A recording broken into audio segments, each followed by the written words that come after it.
Hello, everybody, and welcome back to another episode. Welcome back. Amanda, you have returned from your first trip to go to Germany for treatment. I guess, how are you doing? How do you feel after everything?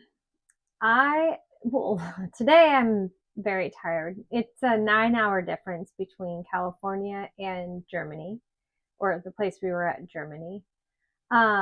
So definitely tired. The treatment, you know, the treatment, I wouldn't say it's exhausting, but it's necessary. And I would say it's been really taxing. Like I'm tired. My deficits are a lot more. I've noticed I'm almost exclusively using my left side. And so yeah, that's something that I've really noticed is I am heavily relying on my left side, even though I'm right-handed. You've been relying on your left side since surgery 2 years ago, but you're Not saying this even more so bad. now. Yeah. And some of that Yeah. too is you have some brain inflammation from re-radiation. Yeah. So it's much harder for you right now to do some basic things. Mm-hmm.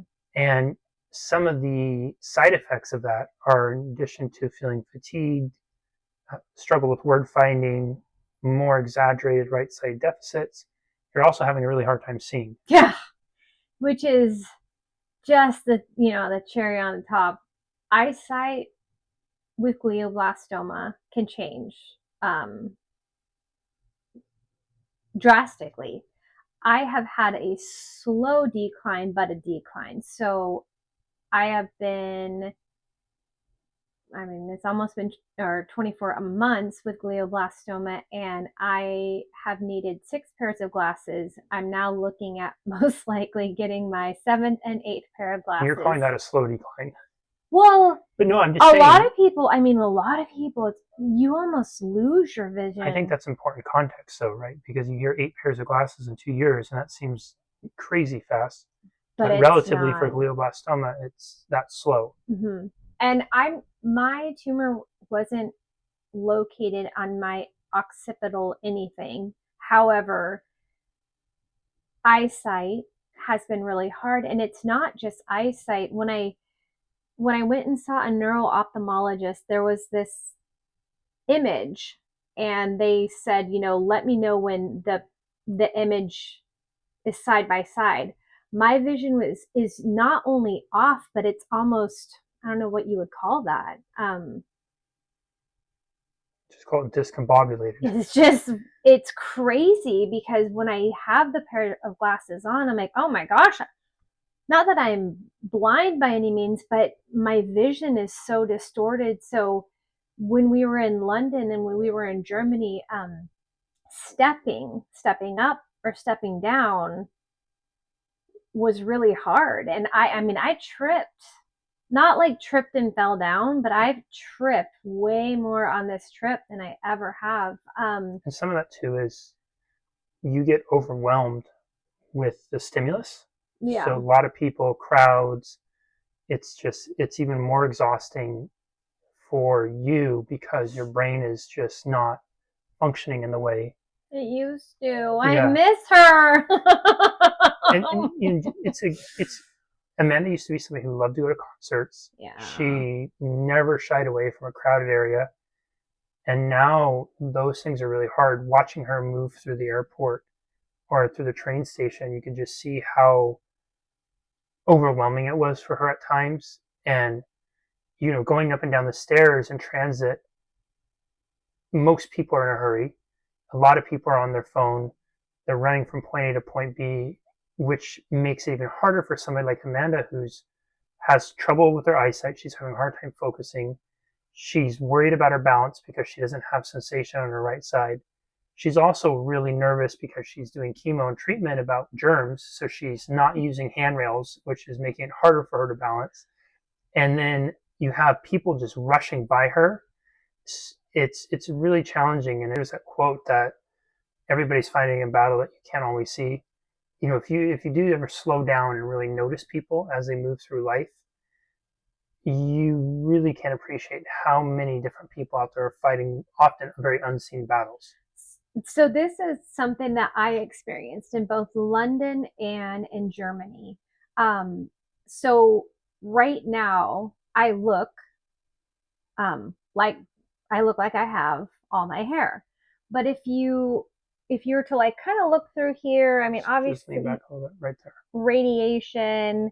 We've showed you this before. However, it was really windy in London and Germany, and I felt like people were really rushed and they were kind of grumpy, and then they saw my hair and they kind of stopped Hmm. and slowed down like, oh, she's not just, I mean, I was never on my phone, but like she's not just what's the word, just slowing everyone down. Like there's a reason why she's like this. And I it was, and I could tell because people really kind of moved out of my way. And so the one thing that I've noticed is going upstairs way easier than downstairs. When I go down, my vision almost at every step I have to calculate it, and that's where, like, starting or stopping on the escalators, but also that thing that just goes straight on airports. Mm-hmm. I mean, I had to like grip the handrail because I didn't want to fall. And so there's just, airports are, for the most part stressful in general if you're high, full functioning. But when you have any version of deficit, I mean, holy moly, it's a whole different ballgame. Because this kind of gives you a glimpse into just how challenging it can be for Amanda to navigate through life. We've shared with you before, people would be encouraging Amanda early on in her diagnosis that she needed to go and see the world and do all the things. She's never been that person where she really does value quality time with her people and her animals more than that.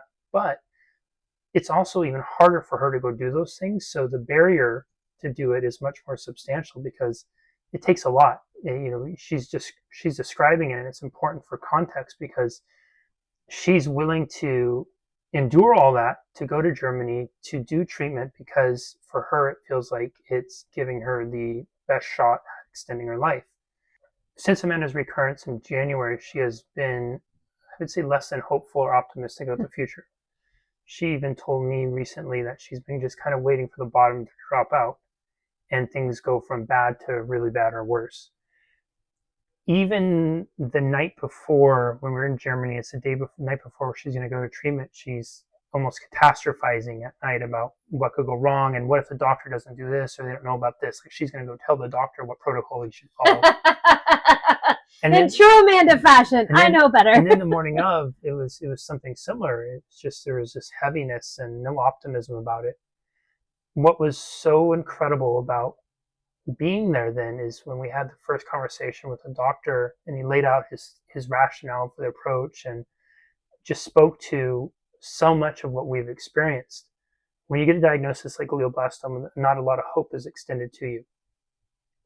When you get a recurrence with glioblastoma and you encounter the clinical trial route, even less hope is extended to you. In fact, all the legal paper and liability stuff you sign away when you consider entering a clinical trial, at least the one that we looked at, is nothing to the effect of how it might benefit you or offering hope for meaningful life extension. Most of it is saying that you could potentially contribute to scientific advancements that will help people in the future. Very altruistic, very noble. We're all for that, and we hope that this is doing that to some extent. And when you're relatively healthy like Amanda is, and you want to continue to try to live your life longer, that doesn't really feel good or optimistic. What you want is, or you hope for at least, is somebody who's willing to say, yeah, you're up against it, but let's not lose hope. Let's try some stuff. Let's do some things. And that was very much the experience we've had in Germany so far. And we'll have more videos that'll go into specific treatments and what that looks like and everything with that. But I just want to let you wrap up and talk about how you're feeling before you started treatment, and then once you started treatment, and not even just physically, because we know there's the symptoms and everything, we talked about that, but more emotionally, How did you feel? Did you start to feel more hopeful, or what was that for you? Well, entering back into chemo was surreal, really. I mean, I essentially have anticipated recurrence with GBM. Didn't think it was going to be that soon, but I to do chemo again was just like, ugh. And again, it's this real balance of I'm so thankful that temozolomide exists, and it makes you feel it makes me feel like garbage, lack of appetite, um, nausea, the gamut of feeling really crummy.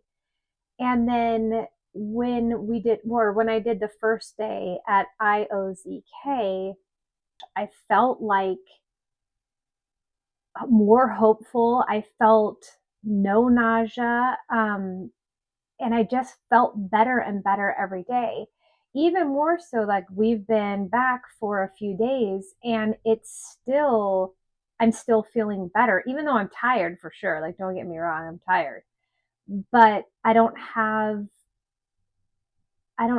some of the same, like the nausea's gone, the nausea's gone, the heartburn is gone, the just real ucky, like yucky feeling, that's gone. And if this is what it's going to take to extend my life, my gosh, I'm so thankful for it. It's going to be a hard traveling, but it's worth it. All right, everybody, that's all for today. We love and appreciate you. We've said that all along, but really even more so now. Amanda could not pursue this treatment in Germany without all of you. The recent GoFundMe launch, all that money was used to pay for her treatment. We're just so incredibly grateful for you for loving Amanda, believing in Amanda, supporting Amanda. If you have any questions about this, feel free to put them in the comments. We'll again get more and more depth to everything as we go along. Because it's a long, it's not just an easy thing. It's got a long, so. Well, not even more than that. Like, we're hopeful that you'll be doing this for a long time, so there's going to be ample time to explain all these things. Yes.